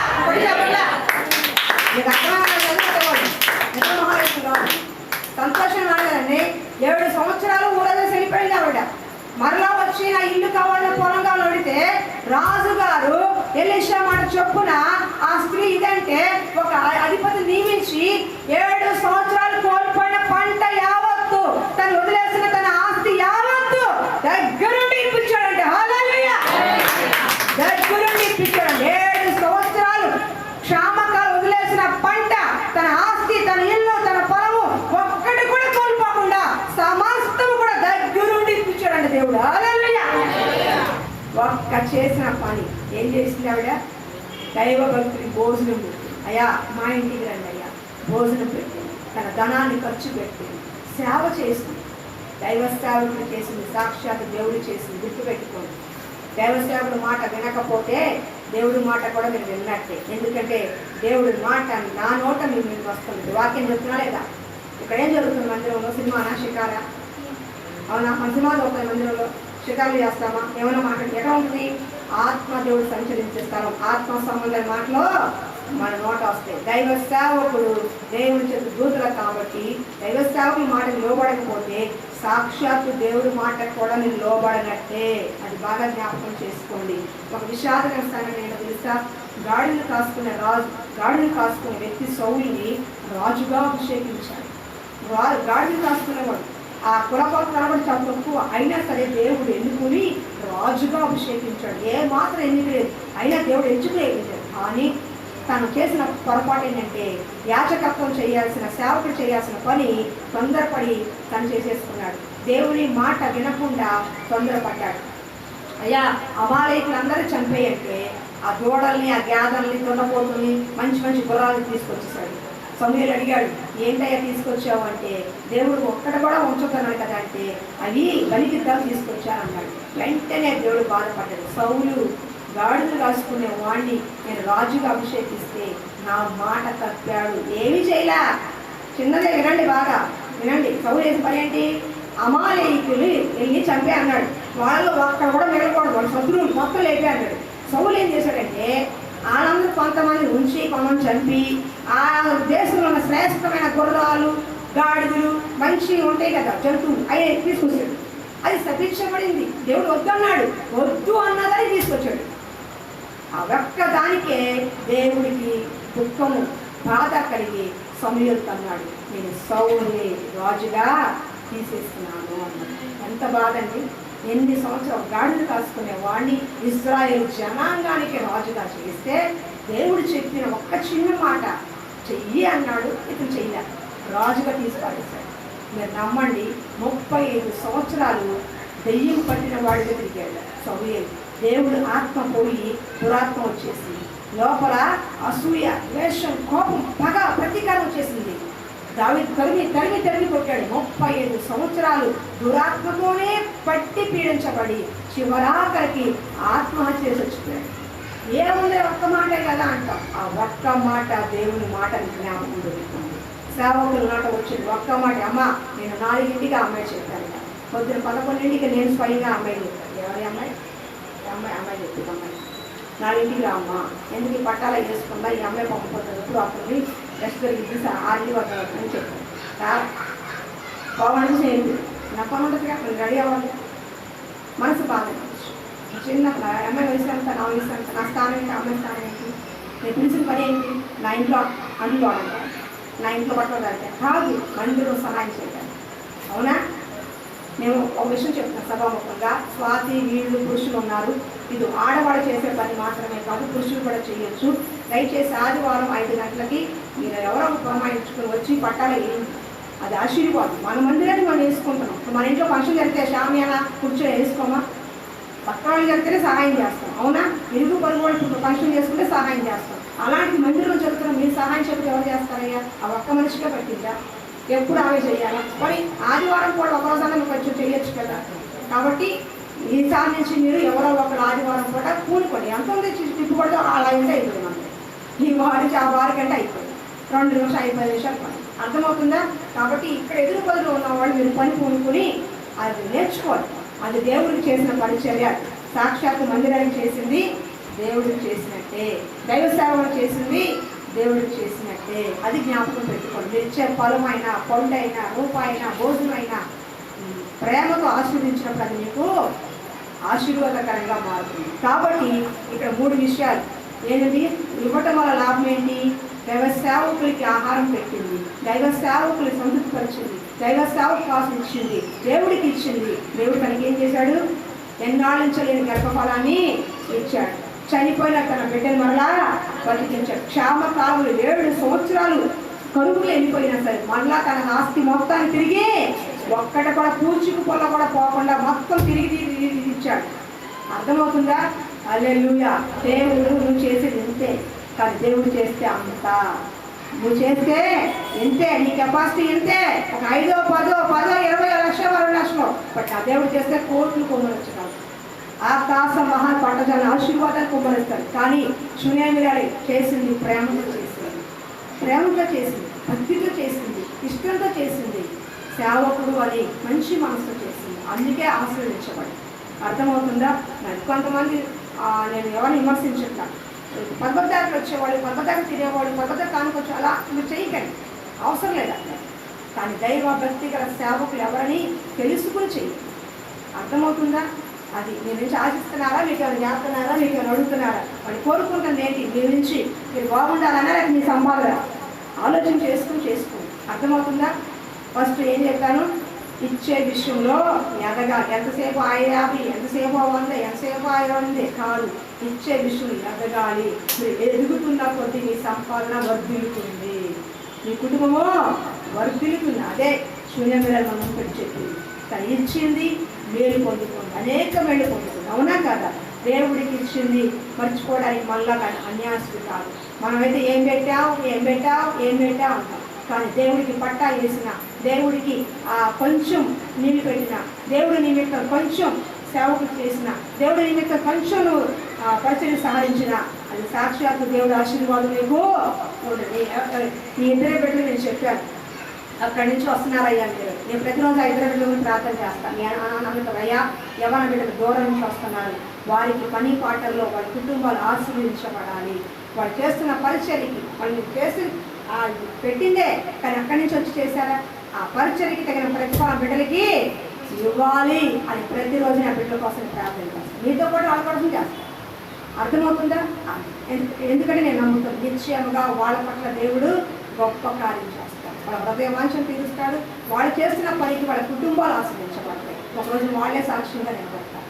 పనులన్నీ అందరికీ ఆగిపోతాయి కానీ వీళ్ళకి పని ఉంటుంది.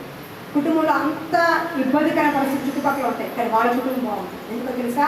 దేవుడికి చేశారు కాబట్టి, మందిరానికి చేశారు కాబట్టి. ఇంకా 10 నిమిషాలు పావుగంట టైం ఉంది, నేను పావుగంటలో ముగిస్తాను. 6వ విషయం ఏమో ఇచ్చే విషయంలో ఎదగాలి. మీరు ఇచ్చే విషయం ఎదిగినప్పుడు దేవుడు మరిన్ని మేలుకులు నింపుతాడే కానీ ఆయన ఎక్కడ తప్పు చేసేవాడు కాదు. ఎందుకంటే మన దేవుడికి ఇస్తున్నామని గుర్తుపెట్టుకుని ఇచ్చేది మంచి మనసు విత్తనం. ఒక విత్తనం ఇస్తే అది వృక్షమై ఎన్ని కాయలు కాస్తుంది? అవునా కదా? మామిడికాయ టెంక ఇచ్చామనుకో, ఒక కాయ వస్తుందా బాబు? మామిడికాయ ఒక టెంక నాటారు, చెట్టు పళ్ళు వచ్చినాయి బాబు, ఎన్ని కాయలు వస్తాయి? అలాగే గుర్తుపెట్టుకోండి, మీరు వేసే ఒక విత్తనం, ఒక పరిచర్య విత్తనం, ఒక ధనం విత్తనం, ఒక ప్రార్థన విత్తనం ఒకటే కానీ విస్తారమైన పళ్ళు కోసుకునే కృప దేవుడు చేపిస్తాడు. అర్థమవుతుందా? అది ఇచ్చే విషయం ఎదగండి, విశ్నాస్థానంగా ఉండొద్దు. విశ్నాస్థానంగా ఉన్నదాన్ని దేవుడు అసలు భరించలేడు. అర్థమవుతుందా? కాబట్టి విశ్వాసాన్ని వదిలేసేయండి.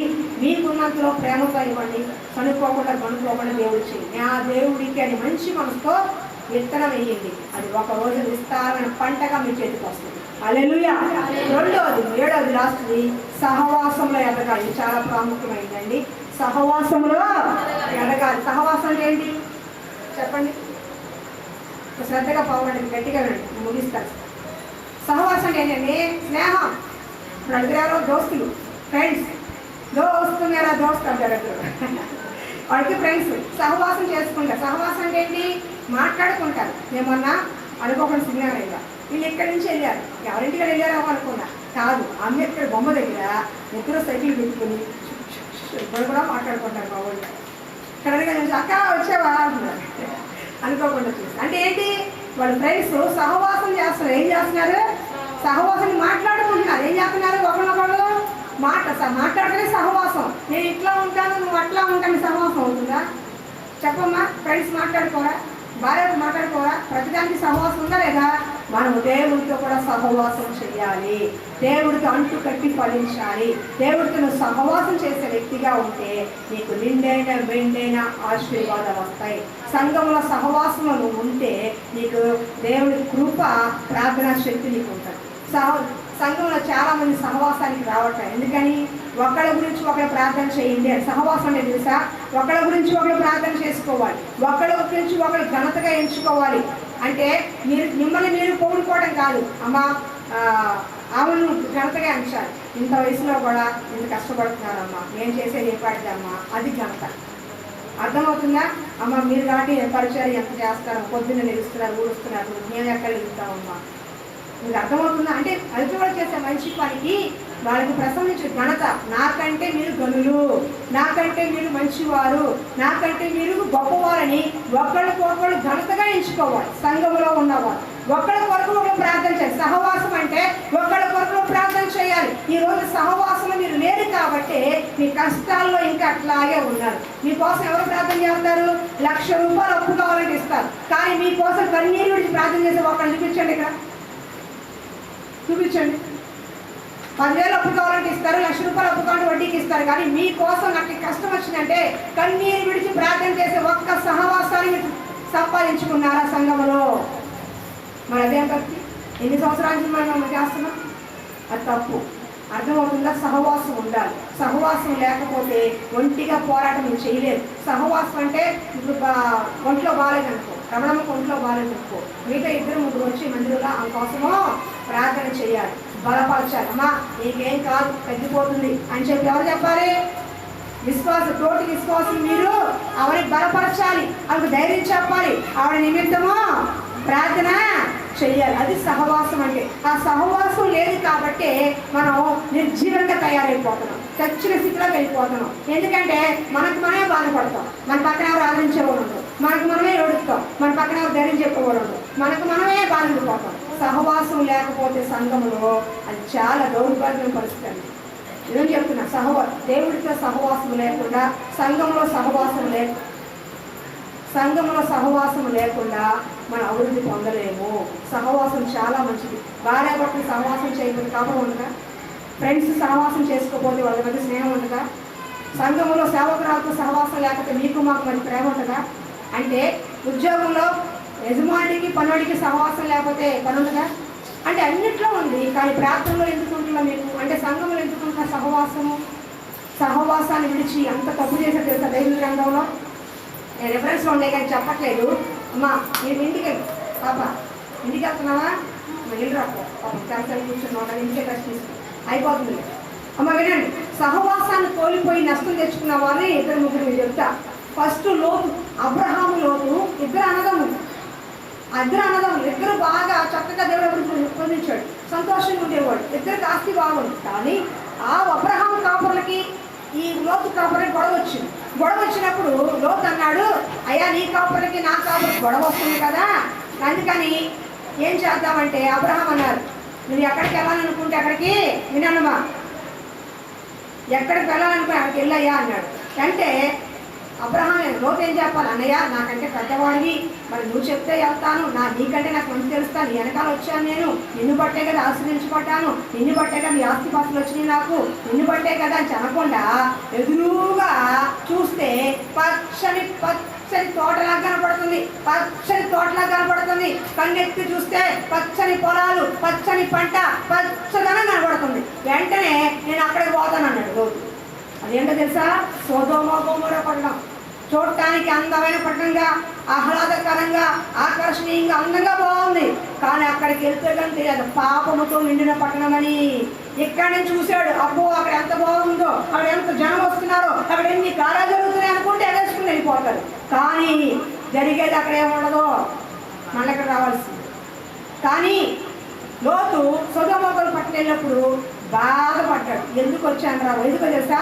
సొదొమ గొమొర పట్టణం అగ్ని గంధకాలత నాశనం కారణం ఏంటంటే వ్యభిచారం, బహుభయంకర విగ్రహారాధన, బహుభయంకర పురుష కాముకత్వం, బహుభయంకరమైన దేవుని వ్యతిరేకమైన క్రియలు కార్యాలన్నీ ఆ పాపము పట్టణంలో ఉన్నాయి. దేవుడే భరించలేక అగ్ని గంధకం కాల్చేశాడు. అలాంటి పట్టణానికి పోయాడు లోతు. పోయి కానీ చూడటానికి ఎలా కనపడి, దూరం నుంచి పచ్చగా కనపడింది, అందంగా కనపడింది, వెళ్ళిపోయాడు. కానీ లోతు ఆ పట్టణం ఉన్నాడే కానీ నొచ్చుకున్నాడంట. ఈ మనుషుల మధ్య ఎలా బతకాలి, నా పిల్లల్ని ఎలా చూసుకోవాలి, నా భార్యని ఎలా కాపాడుకోవాలి, ఇంత ఘోరంగా ఉన్నారేంటి, ఇంత కళ్ళ ముందు పొడుచుకుంటారేంటి, కళ్ళ ముందు విచ్చలవిడిగా వ్యభిచారం చేస్తున్నారేంటి, కళ్ళ ముందు ఇంత అన్యాయం చేస్తున్నారేంటి, వీళ్ళ మధ్య ఎలా అని ప్రతిరోజు నొచ్చుకునేవాడంట. కానీ అబ్రహాం చేసిన విజ్ఞాపన బట్టి లోతు అక్కడ తప్పించబడ్డాడు. లోతు వచ్చేసిన తర్వాత కానీ దేవుడు అగ్నిగంధం తప్పించాడు. ఆ అగ్నిగంధంతో పట్టణాన్ని కాల్చిపారేశాడు. అర్థమవుతుందా? చూడటానికి రమ్యంగా ఉంది, చూడటానికి బాగుంది, చూడటానికి ఎక్కడ వెళ్ళిపోతున్నారు కదా అని అర్థం కాదమ్మా. నీ ఆత్మకి ఎక్కడ క్షేమము, నీ ఆత్మకు ఆహారం ఎక్కడ అందుతుంది, నీ ఆత్మ బలపరిచేది ఎవరు, నీ ఆత్మ క్షేమం చూసేది ఎవరు, నిన్ను పట్టించుకునేది ఎవరు, నీకు బాగోపోతే ప్రార్థన చేసేది ఎవరు, నీకేమైనా సలహా చెప్పేది ఎవరు? ఆ సహవాసంలో ఉండాలి. నేను ఎక్కడ తప్పుపట్టట్లా. చాలామంది ఏ సంఘాన్ని తప్పట్టు, కానీ మీకు అర్థం అవడం కోసం చెప్తున్నాను. 10,000 మంది ఉన్న సంఘంలో సహవాసం తక్కువైపోవాలి. ఎందుకని? ఒకరి వాళ్ళు మాట్లాడుకోరు, కూర్చుంటారు, ఎవరి కాళ్ళు కూర్చుంటారు, వెళ్ళిపోతారు, వాక్యం వింటారు, వెళ్ళిపోతారు. ఇప్పుడు నీ కష్టం వచ్చింది ఎవరు చెప్పుకుంటావు? నీకు అప్పుడు మీ అమ్మాయికి పెళ్లి సంబంధం కుదురుతుంది, మా అమ్మాయికి పెళ్లి సంబంధం ఉండాలనుకుంటున్నాను, ప్రార్థన పెట్టిన అమ్మాయి ఇంకా చెప్పుకోవడానికి మనిషి ఉండాలా, సహవాసం ఉండాలా, ప్రార్థన చేయాలి కదా పక్కన ఉన్నవాళ్ళు. ఆ సహవాసం అక్కడ దొరకదు. ఎందుకంటే ఎవరికి వాళ్ళు ఆనందంగా వెళ్ళిపోతారు, ఆమె అంటే చెప్పేసి వెళ్ళిపోతారు. ఎవరు ఉంటారు అక్కడ? సహవాసంలో లేకే ఈరోజు చిన్న సంఘాలు ఎత్తుకుంటారు చాలామంది. ఉన్నారు, కానీ ఎందుకు సహవాసం లేకపోతే ఏమవుతుంది? వాళ్ళకి ఆలోచన చెప్పేవాళ్ళు ఉండరు, వాళ్ళ బలహీనత ప్రార్థన చేసేవాళ్ళు ఉండరు, వాళ్ళకి ఏదైనా ఉద్యోగ వ్యాపారం చేయాలంటే సరి అయిన ఆలోచన చెప్పేవాళ్ళు ఉండరు. సహవాసం లేదు అక్కడ. నీకు అర్థమవుతున్నా? ఇప్పుడు సడన్గా నీకు ఒంట్లో బాగాలేదు, లేదా సడన్గా నీకు 2 ఉద్యోగాలు వచ్చినాయి, ఆ ఉద్యోగానికి వెళ్ళాలా ఈ ఉద్యోగానికి వెళ్ళాలి, 2 బాగానే ఉంది. దేనికి వెళ్ళాలి? ఎవరిని అడగాలి? దైవ సేవకులను అడగాలి. అవునా? అందుబాటులో ఉంటాం. నేను ఎక్కడో ఉంటాను, ఎక్కడో ఉంటాం. నీకు ఏది మంచో ఏది చెడో తెలియదు. ఏదో పుస్తకం వెళ్ళిపోతాం అనుకో, తర్వాత ఇబ్బంది పెడితే మళ్ళీ నీ ఉద్యోగం పోతే ఆ ఉద్యోగం పోతుంది. అదే దేవసేవ సంపాదించావనుకో, వాళ్ళు ప్రార్థన చేసి నీకు సలహా ఇస్తారు, చక్కని ఆలోచన చెప్తారు. నీకు అర్థమవుతుందా? అది దేవుడికి ఆశీర్వాదంగా మారుస్తాడు. కాబట్టి సహవాసం అంటే ఆలోచన చెప్పుకునేవాడు, సహవాసులు అంటే ఒకరికొకరు ప్రార్థన చేసుకునేవాడు, సహవాసులు అంటే ఒకరికొకరు ధైర్యపరుచుకునేవాడు. అర్థమవుతుందా? వదినా నేను ఉన్నా, వదినా నీకోసం నేను ప్రార్థన చేస్తాను. ఎవరి మాట ఏం కాదు, తగ్గిపోతలే. అమ్మాయి పెళ్లి గురించి బాధపడుతున్నావా? ప్రార్థన చేద్దాం. అబ్బాయి ఉద్యోగం గురించి బాధపడుతున్నావా? ప్రార్థన చేద్దాం. ఏం కావాలి అని ధైర్యపరిచేవాడు ఎవరైనా ఉన్నారా సంఘంలో? అదే సహవాసము. ఆ సహవాసము లేకే ఈరోజు చల్లచదురైపోతుంది కుటుంబం, చల్లచదురైపోతుంది. మీకు అర్థం కావట్లే. వాక్యం అంటారే కానీ సహవాసము లేక, చెప్పుకునే బాధ లేక, చెప్పేవారు లేక, ఎటు వెళ్ళాలో తెలియక, ఏం చేయాలో తెలియక ఇష్టానుసారంగా అయిపోయి బురదలో పడిపోతున్నారు. నయోమి బెత్లెహేములో రొట్టెలిల్లు సమృద్ధిగా ఇల్లు వేసి కరువు వచ్చిందని మోయాబు దేశానికి వెళ్ళిపోయింది. మోయాబు దేశం శపించబడిన దేశం, శపించబడిన దేశం వెళ్ళకూడదు. కానీ ఎవరిని అడగల, ఎవరిని సంప్రదించలా, దేవుని కూడా అడగల. సహవాసం కోల్పోయింది. తన ఇష్టానుసారంగా నిర్ణయం తీసుకుని మోయాబు దేశం వెళ్ళింది. వెళ్ళేటప్పుడు నయోమి, భర్త, 2 పిల్లలు, అంటే 4 వెళ్ళారు. కానీ మోయాబు దేశం వెళ్ళిన తర్వాత పెళ్ళి 2 కుమారుడు పెళ్ళయింది. కానీ భర్త చనిపోయాడు, 2 బిడ్డలు చనిపోయాడు. భర్త 2 బిడ్డలు పై కూర్చో, భర్త 2 బిడ్డలు చనిపోయారు. సహవాసం పోయిందా? రొట్టెల ఇల్లు, బెత్లెహేము అంటే రొట్టెల ఇల్లు, సమృద్ధిగా ఇల్లు. కరువు వచ్చింది, బాధ వచ్చింది, కష్టం వచ్చింది. కానీ నేను ఇక్కడే ఉంటాను. కష్టమైనా, బాధ అయినా, కరువైనా, దుఃఖమైనా, గొడవైనా నాకు ఇదే.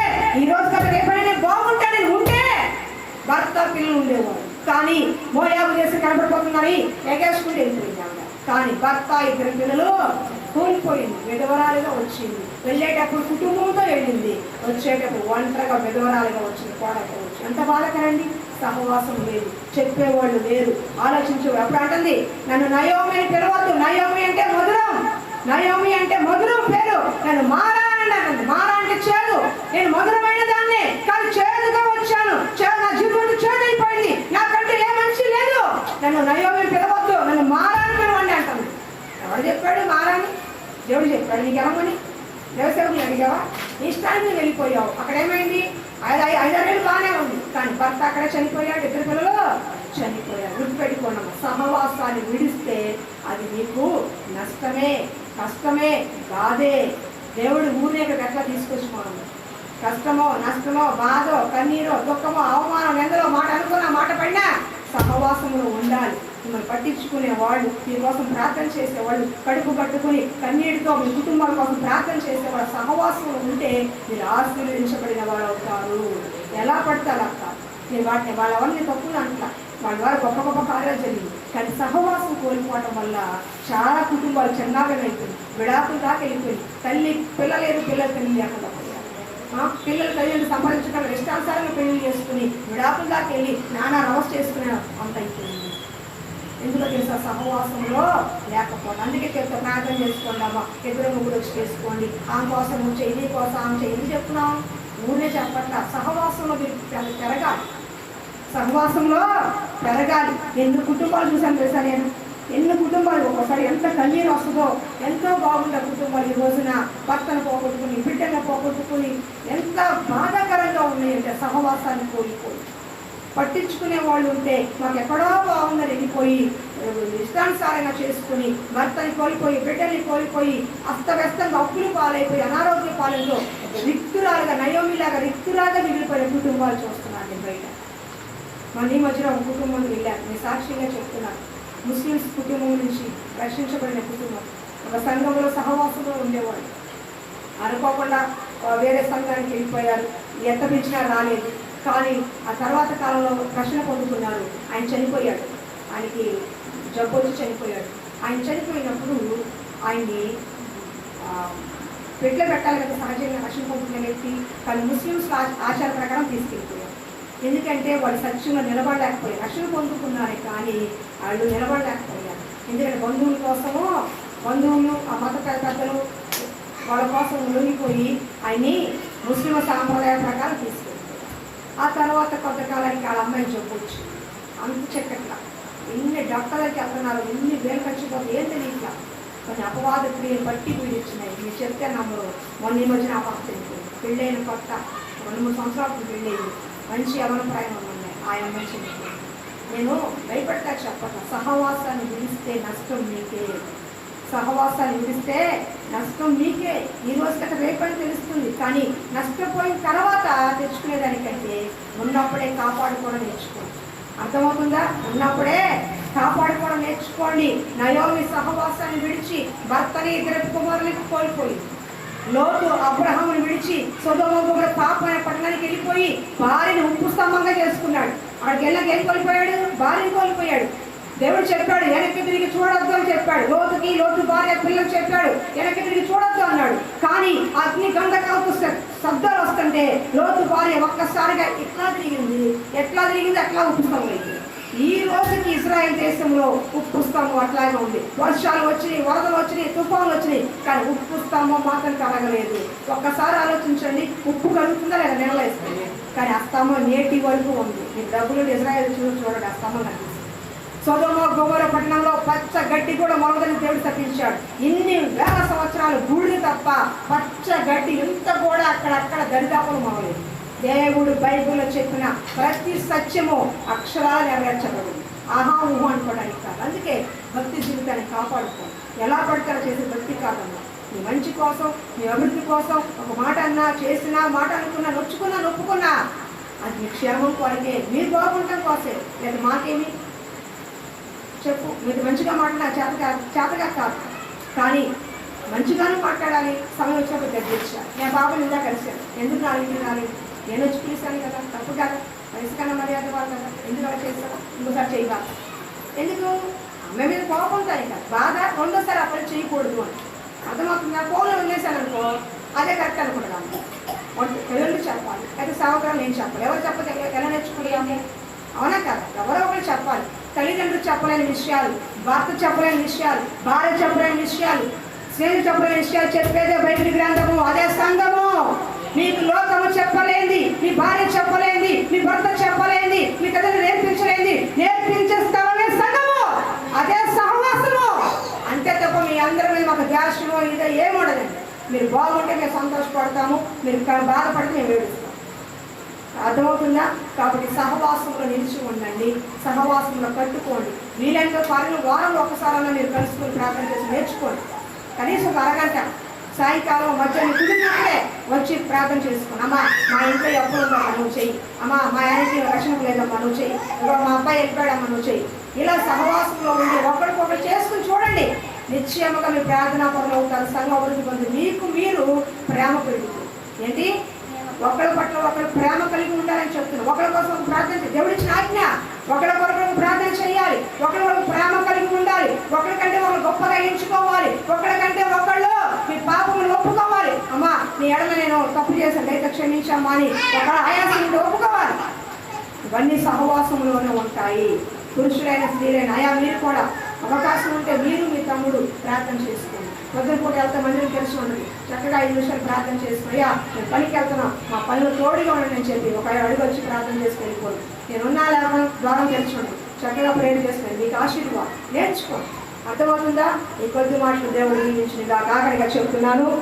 ప్రియుడా నీ ఆత్మ వర్ధిల్లుచున్న ప్రకారము నువ్వు అన్ని విషయంలో సౌఖ్యముగా ఉండాలి, సంతోషంగా ఉండాలి, ఆశీర్వదించబడని దేవుడు చెప్తాం. కానీ ఆ ఆత్మ ఎదుగుదల ఉండాలి. ప్రార్థనలో ఎదగాలి, వాక్యంలో ఎదగాలి, క్షమించే విషయంలో ఎదగాలి, పరిశుద్ధమైన జీవితంలో ఎదగాలి. అర్థమవుతుందా? విశ్వాసంలో ఎదగాలి, ఇచ్చే విషయంలో ఎదగాలి, సహవాసంలో ఎదగాలి. ఈ 7 విషయాలు మీ ఆత్మ ఎదిగితే మిమ్మల్ని కొట్టేవాళ్ళు. అర్థమవుతుందా? వింటాం కాదు, వాక్యం అందరూ వింటారు, కానీ విన్నదాన్ని పాటించాలి. వాక్యం వింటాం గొప్ప కాదు, విన్నదాన్ని పాటించాలి. పాటిస్తేనే దేవునికి మర్యాద, సంఘానికి మర్యాద, మీకు ఆశీర్వాదం. అర్థమవుతుందా?